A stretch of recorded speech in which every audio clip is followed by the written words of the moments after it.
ঢাকা বিশ্ববিদ্যালয়ের মুরব্বিয়ানা বন্ধ করতে হবে। অন্তত গত ৮-১০ মাসে এমন আন্দোলন কম দেখেছি যে শিক্ষকরা তাদের ছেলে মেয়েদেরকে গাইড করে নিয়ে এসেছেন এবং জগন্নাথ বিশ্ববিদ্যালয়ে আমাদের শিক্ষকরা, আমাদের পাশে আমার স্যার দাঁড়িয়ে আছেন, তাকে কালকে যেভাবে হেনস্থা করা হয়েছে এর চেয়ে তো লজ্জা আসলে এই বাংলাদেশে এখন নাই। তো আপনাদের কাছে বিনীত অনুরোধ, প্রথমত হলো একটু আপনারা জানেন গতকালকে এই জগন্নাথ বিশ্ববিদ্যালয়ের উপরে যখন ন্যাক্কারজনক হামলা করা হয়, আমরা ইনকিলাব মঞ্চ থেকে সাথে সাথে অফিসিয়াল স্টেটমেন্ট দিয়েছি এর বিরুদ্ধে। এখন আপনাদের কাছে ভাইরা শুধু একটা কথা, সেটা হচ্ছে আমরা চাইলে এমন কথা বলতে পারি যাতে আপনারা প্রচুর উদ্দীপ্ত হবেন, আমাদেরকে বাহাবা দিবেন, হাততালি দিবেন, কিন্তু এইটা আপাতত আমাদের জন্য একটা জনপ্রিয় ব্যাপার হলেও আপনাদের জন্য তো আনন্দদায়ক না। কারণ আপনারা সেই গতকালকে সকাল থেকে আন্দোলনে করে আমরা রাতেও এসে খোঁজ নিয়ে গেছি, আপনারা শত শত ছেলে মেয়ে আপনারা রাতে এখানে শুয়েছিলেন। আজকে সারাটা দিন বৃষ্টি এবং আমি দেখে সত্যি অবাক হয়েছি। আমি ভাবি নাই যে বৃষ্টির মধ্যে এসেও সকল স্যারদেরকে পাবো, এসে দেখছি স্যাররা আপনাদেরকে ছেড়ে যান নাই। আমি নিজে ঢাকা বিশ্ববিদ্যালয়ের শিক্ষার্থী ছিলাম, হাজারবার বলেছি, আবারও বলছি, ঢাকা বিশ্ববিদ্যালয়ের মুরব্বিয়ানা বন্ধ করতে হবে।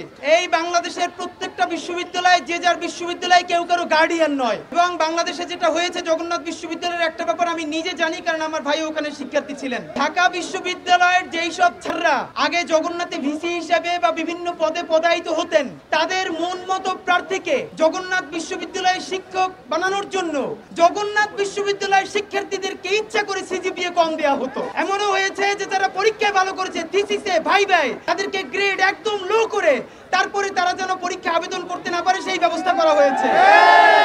এবার অন্তত একটা আনন্দের ব্যাপার যে জগন্নাথ বিশ্ববিদ্যালয়ের শিক্ষকই জগন্নাথের ভিসি হয়েছেন। বান্ডেল থাকলে প্রতি সেনমানিতে টাকা বাঁচবে। বিকাশ সেনমানি বান্ডেল কিনে জিতুন প্রতি লেনদেনে। গতকালকে এখানে একটা অনাকাঙ্ক্ষিত ঘটনা ঘটেছে এবং আপনাদের প্রতি অত্যন্ত সাধুবাদ জানাই। আমরা ইনকিলাব মঞ্চের ভাই বোনেরাও আপনাদেরকে অনুরোধ করেছিলাম যে ভাইয়েরা, পুরো বাংলাদেশ আপনাদের ন্যায্য দাবির সাথে আছে। দেখেন, একজনের সাথে পার্সোনাল মতামত, আদর্শিক ভিন্নতা আমাদের সবার আজীবন থাকবে। সেটা যদি না থাকতো তাহলে আমরা সবাই মিলে একটা দল করতাম, সবাই মিলে আমরা একটা গোষ্ঠী হতাম। কিন্তু না, এই যে অনেক দল, অনেক গ্রুপ, এটাই তো ডেমোক্রেসির সৌন্দর্য।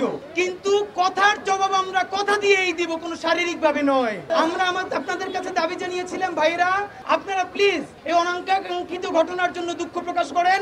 আপনারা অত্যন্ত মহানুভবতার পরিচয় দিয়েছেন। আমি নিজে দেখেছি আপনাদের শিক্ষকরা, ইভেন রইস স্যার পর্যন্ত নিজে আনুষ্ঠানিকভাবে দুঃখ প্রকাশ করেছেন। এখন সরকারকে জানাতে চাই, আমাদের বাবার সমতুল্য আমাদের শিক্ষকরা দুঃখ প্রকাশ করেছে অনাকাঙ্ক্ষিত ঘটনার জন্য।